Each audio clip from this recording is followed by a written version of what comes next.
Hello, everybody, and welcome to this event.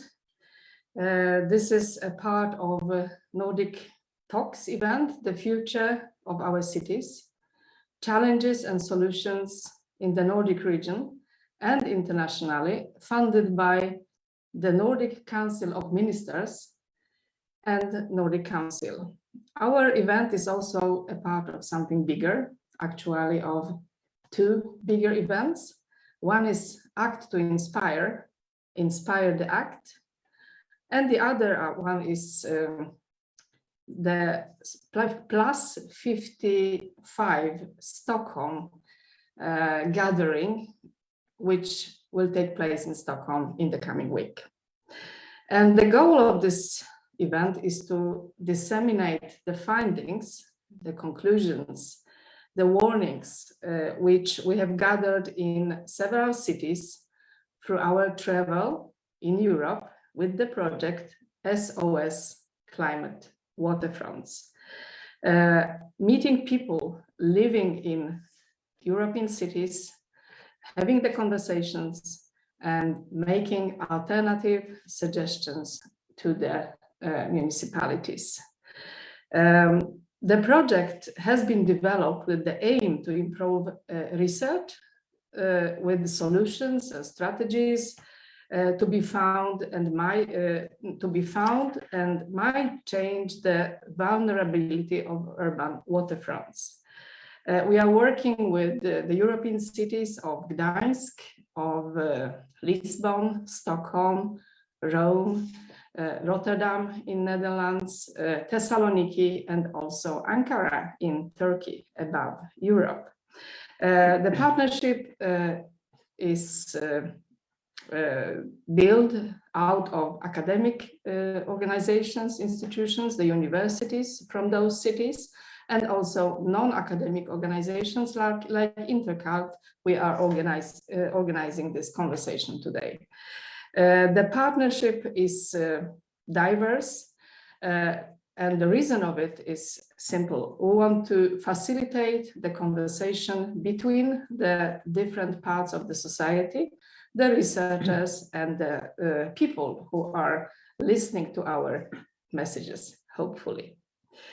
So the key event of our gathering here is to rethink urban waterfronts, to speak about what happened in Stockholm, in Porto, in Lisbon, and also in other cities we've met on our way, and to exchange experiences and advices on how to work with facilitating culture and architecture and urban planning on the waterfronts of Europe. And I would like to now to present our guests, our speakers. We have three guests today. It's Anna Neiva, representing the University of Porto.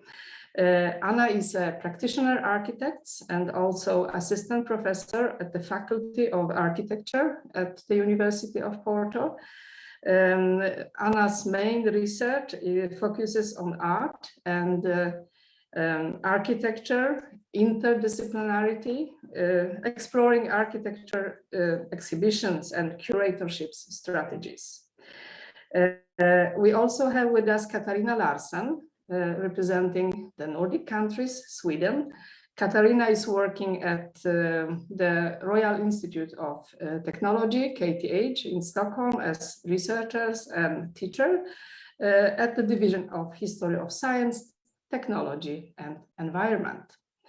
And then we also have Pedro Ressano Garcia from Portugal, the coordinator of Horizon 2020 S.O.S. Climate Waterfront Project, and professor at Laval University at Quebec, Canada, but also at the mother university, Lusófona University in Lisbon. Welcome, everybody. The questions which we will dealing with today, we will conversate about today, are basically what is the difference between the old and the new in the climate movement, both civil and from the research point of view. What actions in the Nordic and other countries we are taking to face the future expected or unexpected results of climate change, and if researchers already have solutions, and how can the public be engaged in implementing those solutions or disseminating those solutions. So how and where should we build our infrastructures and houses in the future? Who wants to start? I can go ahead. Please, Pedro. Well, when I was coming here to talk about this issue and this European sort of think tank or brainstorm on waterfront cities and how they should adapt to climate change, I was thinking about going to Shanghai in the 1990s, where there were so many bicycles at the time. And there were these huge traffic jams with bicycles. And that's the way they lived. The Europeans and the Western culture, we have sold them or shared with them our lifestyles. And now if you go to Shanghai, you see all these cars and these terrible traffic jams with so many cars. But that's because our model was shared, was sold, and we obviously took profit of that. And I think now it is our chance to share the new models. And so I was happy because this week I took the metro in Larsen, and there were all these bicycle traffic jams. And I thought, oh, we're on the right track. This is the way to go. So all these European cities that we've been researching, they are investing in soft modes, more public transportation, more efficient, so that we get very limited cars and limited CO2 emissions. Now, this is one part of what we are doing. Of course, when we talk about resilience, we talk about mitigation and adaptation. We will, I don't want to go too long, but it's basically, we need to reduce our footprint. How do we do that? There is a mosaic of solutions, and we need to adapt. We need to understand that we will have more floods, that we need more permeable soils, that we need to control urban heat island effect, and we need to expand green and vegetation in the city. So, but I will go in more in detail afterwards.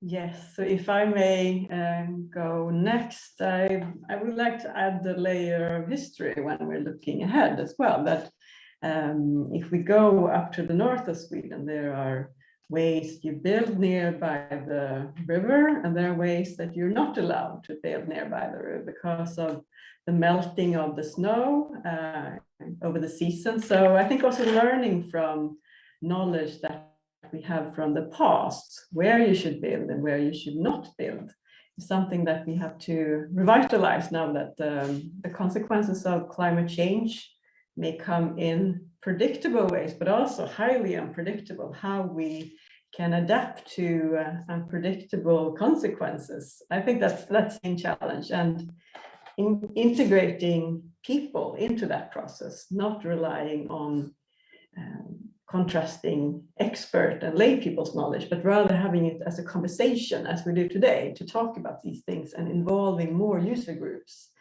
That's something that we also talk a lot about when we have courses at the Royal Institute of Technology, to how can we involve users in this dialogue about consequences that we still have not seen on the horizon.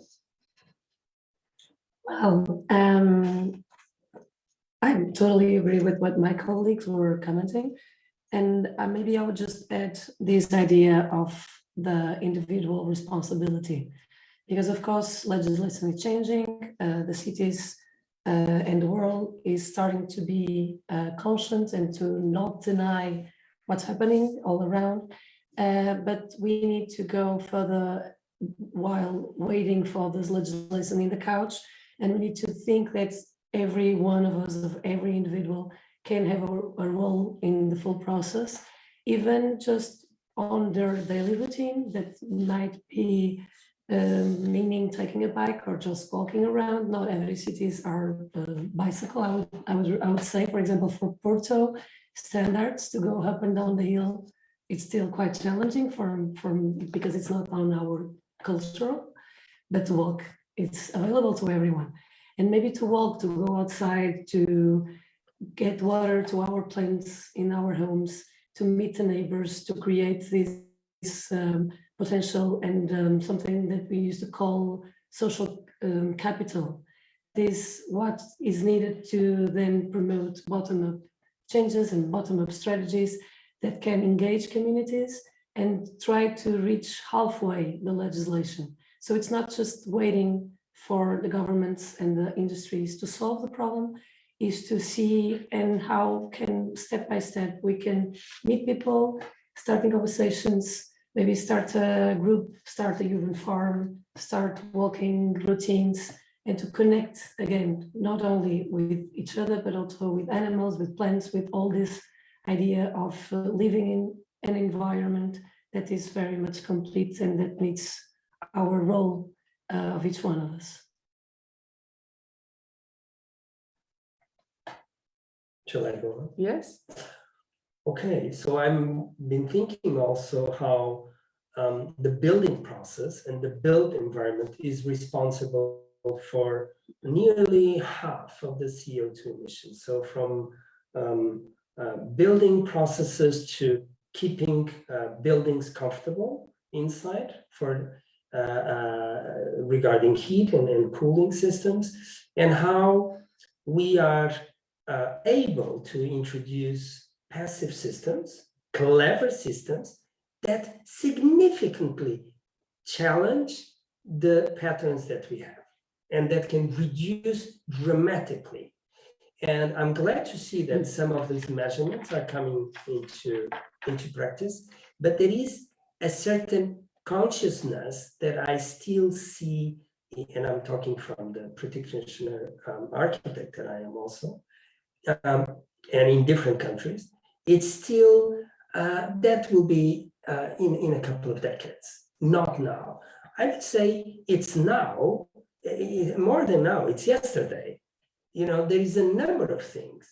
I was actually quite happy because I was in a national jury of this architectural award, and they had this award for the most green building.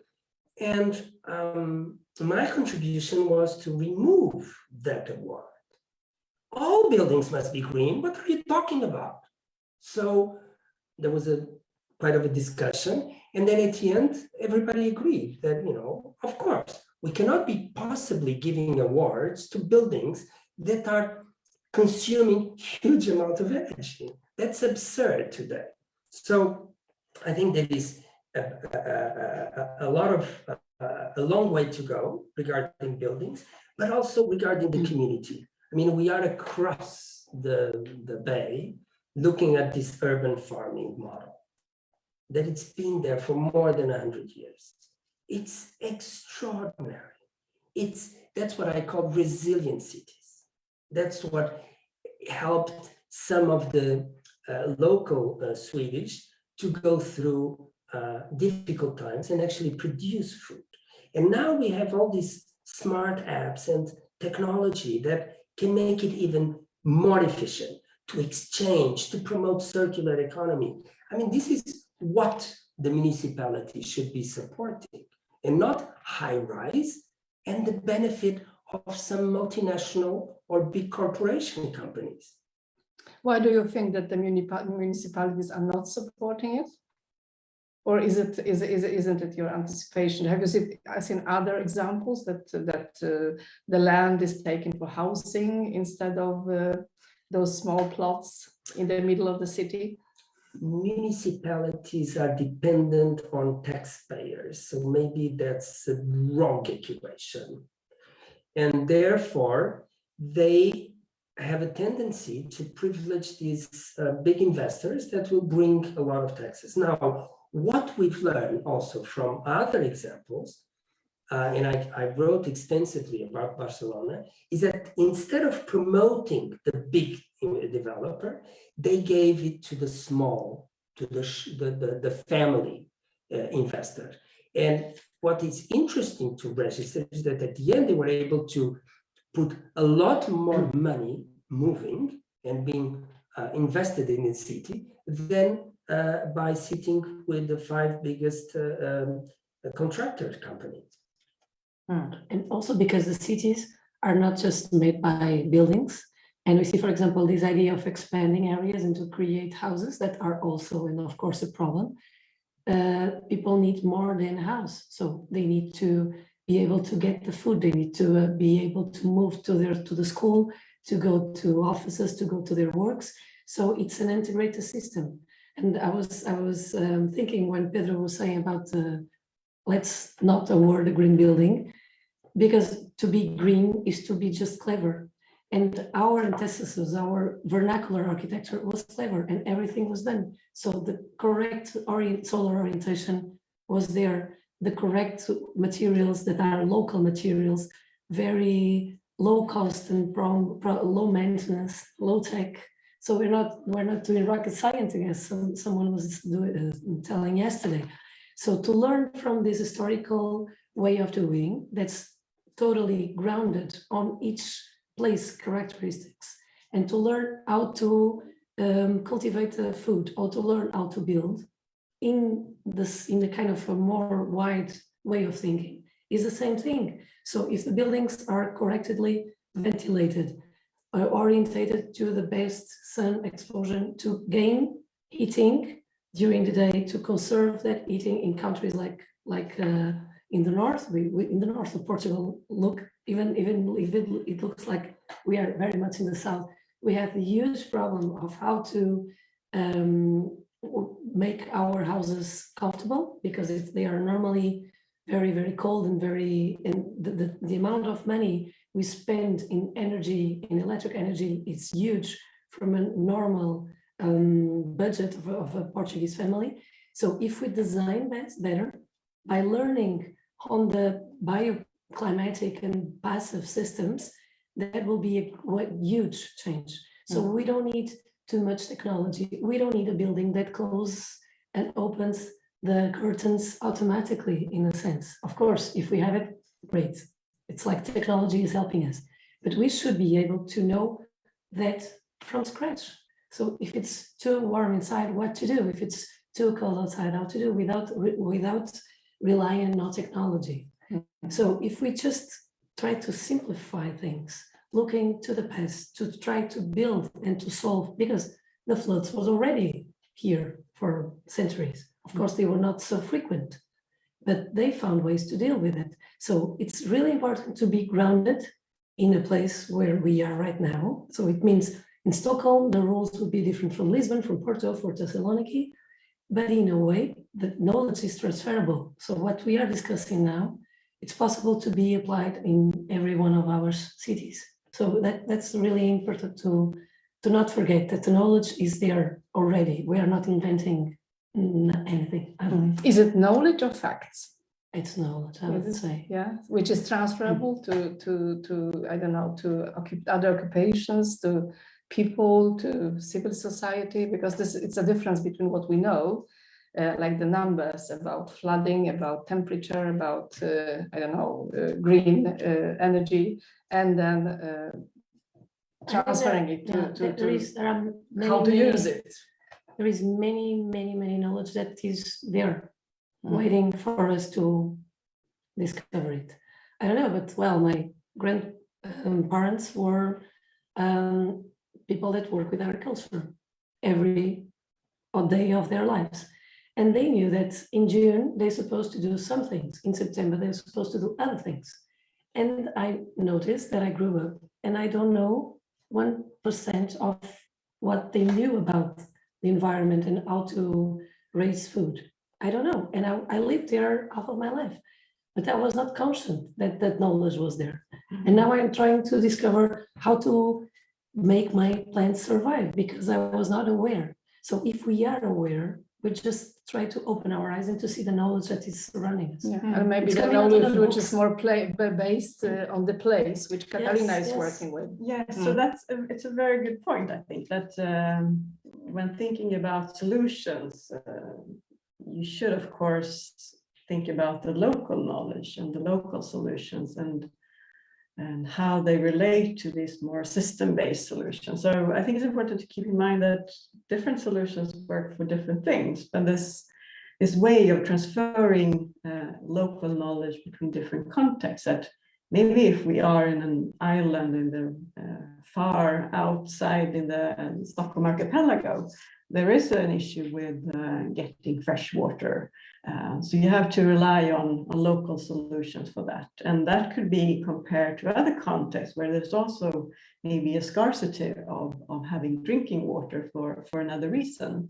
But I think exchanging experiences from the local, building on the local knowledge, but also embracing that sometimes new solutions can also be integrated into existing systems.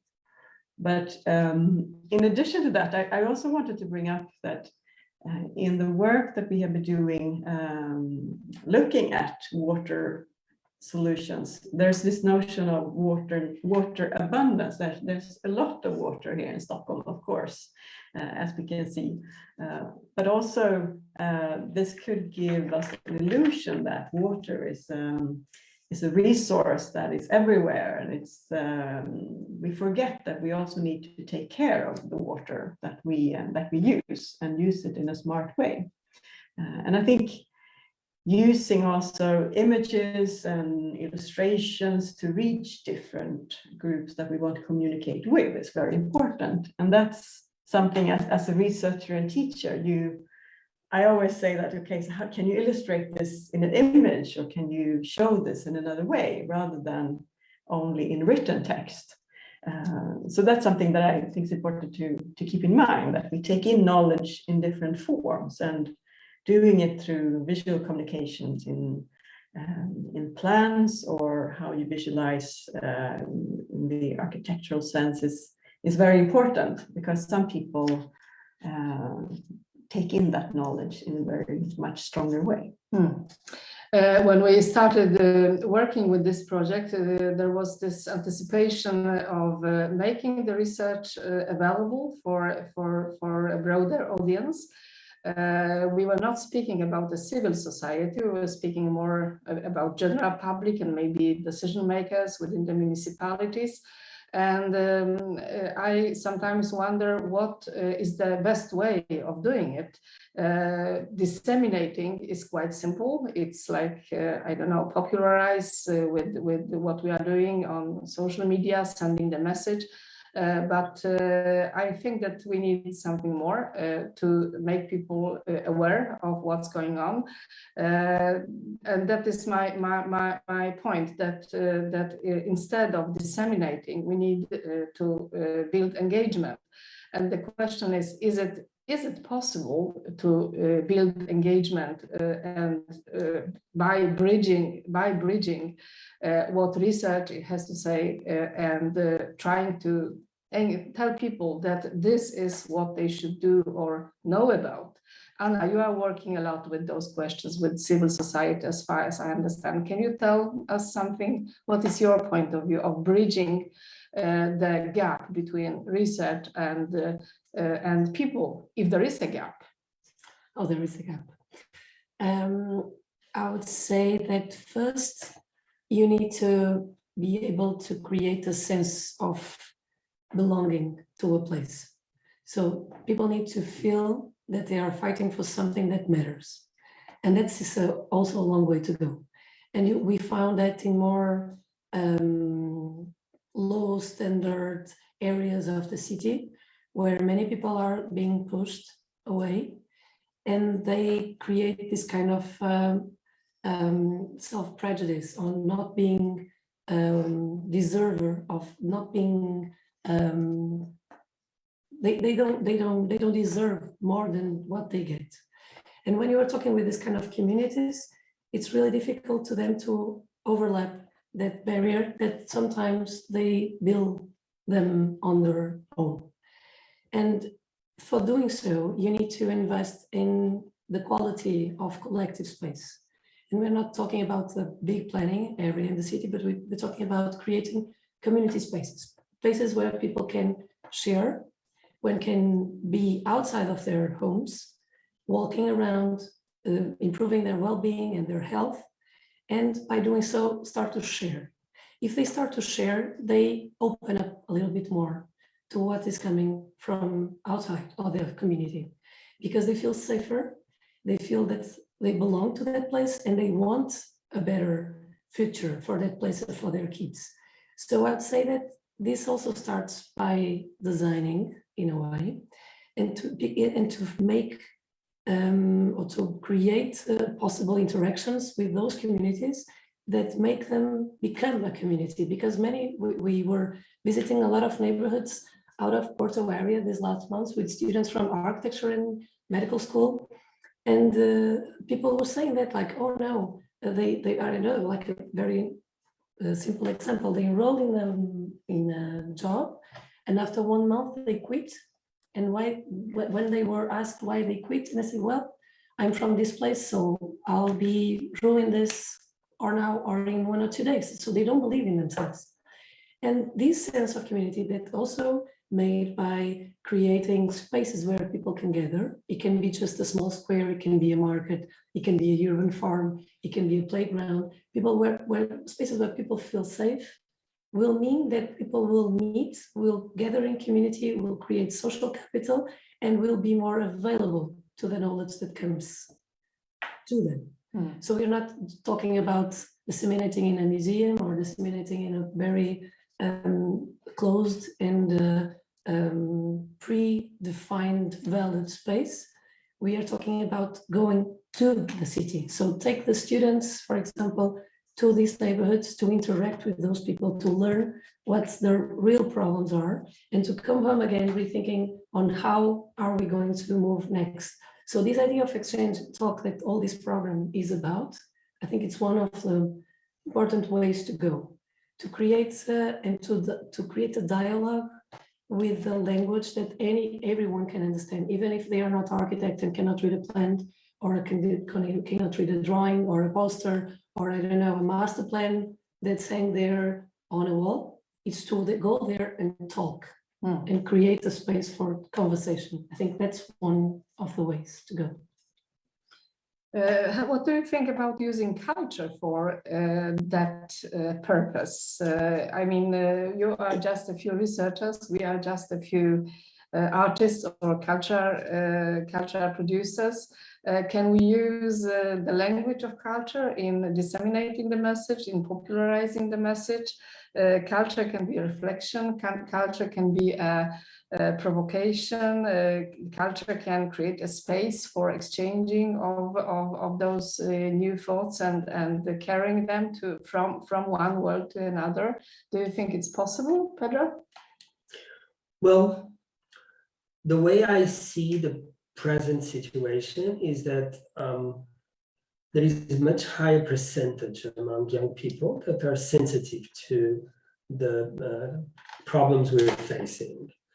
And they are more engaged, and they are more, and they want to fight. They want to fight for a sustainable planet, which they see that our ecosystems and our biodiversity is falling apart. So I see a clear conflict of generations between those emerging young people and the dominant established people who think, well, you know, things are good as, you know, business as usual, and let's keep on with the same system because we've been doing this for a long time. We know it works. Sorry, it doesn't work. Wake up. So I think we're ready for another May 68 or something that really raised the people. And I've been to several European cities when there were this March for the Climate, and I was so happy to see this is a generation that is alive. They're really doing something. And I just hope they get more organized and they keep on going. you know. And as I am getting old, and I'm part of the dominant, which is not really respectable, but you know, even our generation is also a bit of a, I don't want to use the word victim, it's too banal nowadays, but we are inheriting a number of systems, of solutions, of practices, that it's dominated by this idea that men will control nature. We can do it. Sorry, the equation is more complex. We cannot do it. It's about dialogue with nature. It's about understanding. It's about what Anna's saying, you know, that the previous generations had an understanding of natural systems, of the natural environment we lost. So I think it's extremely important to regain this relationship with nature. The revolution, the climate revolution, or when we started to be aware of the problems with the contested planet, it was in the 60s in Sweden, in the beginning of the 70s, I would say. And the movement was huge by that time, especially young people. That is the generation which is a little bit older now. They brought in the movement from the world to the Swedish suburbs, and it bloomed also here. And that is actually the generation which is having power right now. So what happened on the way? Are we too comfortable? Are we afraid of going out of our comfort zone?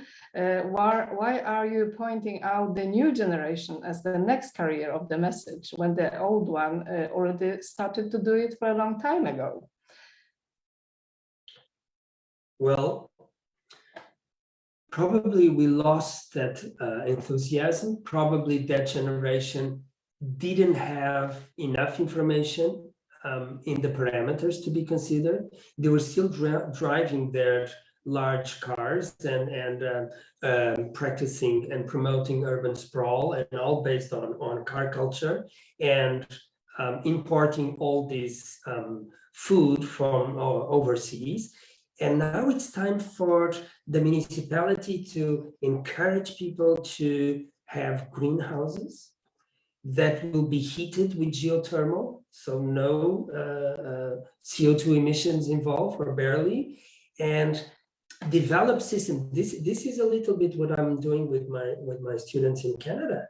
Is well, you went through the pandemic, you realized that there was no food. But the generations before you, they had food. They were not dependent on the food coming from the south. So there is something that we lost here. There is a lot of ignorance that we live, and that's a little bit why. So culture has this tremendous importance, which is to open the eyes of the people and question our lifestyle, because it's about questioning our lifestyle, which is not very comfortable for most of us. Some people say that the pandemics was the #1 sign that we should change something.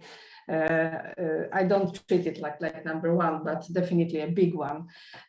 Katarina, you are working at a big university, one of the biggest in Stockholm, but also on the border between science and history and civil society. And I also know that you have been working with an exhibition. The name of the exhibition, and we are actually at the very place of that exhibition, Färgfabriken, which is our host today. The name of that exhibition was Symbiosis, and the symbiosis was about correlation, collaboration between different worlds. Do we need a symbiosis today? Yes, symbiosis was a concept that can be applied to so many different areas. So one would be the relation between the city and nature. What characterizes this relationship, but also how we are linked globally to each other. And I think what we saw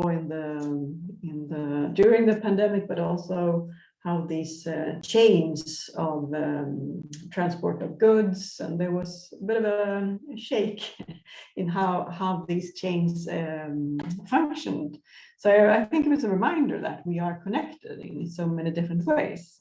And what we wanted to do with this exhibition, where we were researchers and artists working together, was that we wanted also to explore how art can function as a meeting forum, as a space for reflection. So we worked together with artist Åsa Cederqvist, working with also giving water a voice.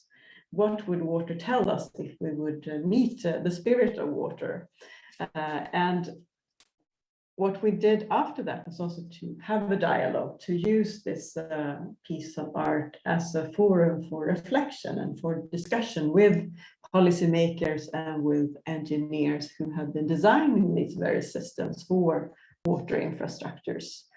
So it's very interesting to hear that what we did when we created this forum for dialogue through art was something that the policymakers and the engineers appreciated very much, because it's not for sure that they get a chance to talk across these boundaries of professions or geographical boundaries. So the politician from this municipality on this island in Stockholm could talk to the planner and could talk to the policymakers who's responsible for water management in different catchment areas. So it was also, I felt very rewarding to be able to create a forum for dialogue, because it's very segmented, the professions we talk with through our systems of decisions. So I think that's also a role as a scientist or as a teacher, to create forums for dialogue and all, to be a sort of a mediator for this dialogue, not only to present results, but to talk about what we see coming on the horizon and what are the implications of the results in science. And a very good example of how culture can help to organize that forum for dialogue, right? Because this was a cultural place, cultural space, exhibition, much easier to access for everybody than any other place, maybe at the university or other institution. And you also mentioned best decision makers, politicians, decision makers, those famous people who decide on our future. And the question is if they have enough information to do it, and what is the power to influence how they act. Do we have to start with the politicians and decision makers, or do we have to start with the citizens? Isn't it so that the politicians listen to citizens? Anna? I think we need to start both ways, not one before the other. Talking about Porto, for example, Porto launched or signed recently a climate waterfront, a climate pact. And now they wanted to be one of the 100 cities that are being funded to do so, and to reduce the carbon emissions by 80% in 2040 or 2050. So they're trying to reach carbon zero in 30 years. And they are, like the municipality is trying to engage many other institutions like the universities, the big companies that work on the city on this idea. Because actually the municipal buildings and transport systems are apparently just responsible by 6% of these emissions. So the 90% is on the private, on the buildings, on the facilities, on the office, on the cars that are on the city. So this pact is a kind of course, it's a political statement, but it is an important sign that the city is committed. Now they are building a lot of new metro lines that are expected to take close to 17,000 cars from the streets. Of course, then I need, as a citizen, to believe that, or to find a way and to accept that I will take half an hour extra to reach my place, but leave my car at home, or as I did, sell mine. Well, but it has to happen both ways. So we cannot expect that the metro line would be perfectly working, that the city now, all the buses are electric, or at least hybrid, all the buildings would be totally refurbished or reformulated. We cannot expect that. We need to act as citizens and along with this political and legislation changing. In Portugal, this legislation has already almost 30 years. Of course, I don't know, but the first plan from the coastline, I think it's from 1999, was, well, no one was quite listening to that. Now they did a new version, a very recent one. And I guess that right now it has the cultural background to be accepted, because you also need to use culture, as you were saying, as the mediation, as Katarina was also saying, but in the way of like creating a kind of perturbation and to shock people and to attract their attention. Because if it comes from everywhere, it's not enough to come on the news, because people say, yeah, but not in Portugal. Well, in Porto, I remember being, I don't know, six or seven really important floods or during the 20th century, so this is not a problem for us. Oh, the city is small, so we don't have that much traffic, so it's not a problem. And it's not that hot. So if we think just on what's coming on the news, we will live as being something outside us, something that is not related to us. It's just information and not just information. Creating engagement. And when art can create that engagement, create the sense of place, but also creates the sense of disturbing and not being comfortable with something that we are seeing, it reaches to something that is very, very, very important to transfer knowledge, that is to create an emotional engagement. And art can do that. I think it's probably one of the most powerful values of art, is that capacity of creating this emotional engagement, because people learn through emotions, and people pay attention also to something that can produce that kind of effect. So we need to go like bulldozer from different directions: legislation, central power, TV show, TV news, art, collective actions, citizens, and small routines every day. So it needs to change at the same time from everywhere. Yeah. So, but your personal advice to the listeners is to leave your car. Yeah, at buy home. a bookshelf. That's what I did. Yeah. Pedro, what is your personal advice? Was it bicycle? Or I would say enjoy nature and get away from the screen. Yeah. You know, screens also are consuming a lot of energy. So, and they're not good for your mental health. And that's been exposed in many different countries through very interesting surveys. While there is this old Chinese saying that is, if you want to be happy, go and take care of your plants. Yeah. On the other hand, don't we need digital technology? We are living in the digital world. I'm not saying to get rid of it. I'm just saying to reduce it. You know, I don't see. There is this group of new people that say that we are no longer Homo sapiens. We are Homo digitals, and I think that's a very interesting concept. And my question is, where would that lead us?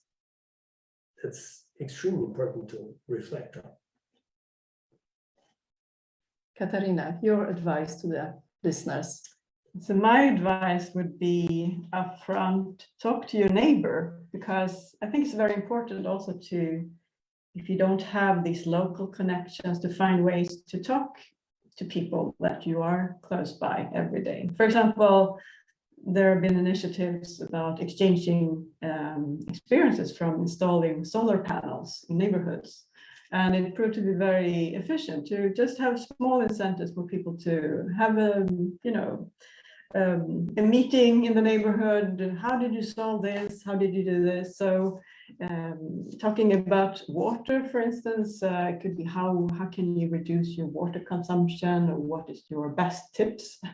So I would say go and knock on your neighbor's door and present yourself, and maybe this person has expert skills in an area that you can offer them a plant. Yes, they offer you in the one in return, and then you propagate the plants, and it creates like a new jungle on your balconies. Yes, so you can have this exchange in practical ways, exchanging the pots, but also exchanging the knowledge as well. But do we have to adapt together with our neighbors, or do we have to find new ways of living together for adjusting to the climate changes? Katarina? I think adjusting or adopting smart ways to think about how we want to live in the future, that we need to be a bit visionary about how we want to live the next 20, 30, or for our kids and grandkids. So lift the ice a bit to think about what are our visions for the next couple of years, and not only in terms of threats. We have the climate threats, and it can be a force that is making people act, but it can also be a paralyzing force. So be a bit visionary about in what way you want to live and create future solutions, but do it in a way so we can actually reach them. Yeah. So we are living in a world of changes, of paradigm shifts, and we are creating the future for the young people. I hope that in this project we can also contribute a little bit by looking at what the cities are doing and creating the visions for our future. And with this, I would like to thank our speakers here. This conversation will be possible to see on all our Facebook channels, and you will also be possible to just listen to our voices on a podcast, which will be created afterwards. Thank you for listening, and see you at the next Nordic Talk, the 9th June. Thank you.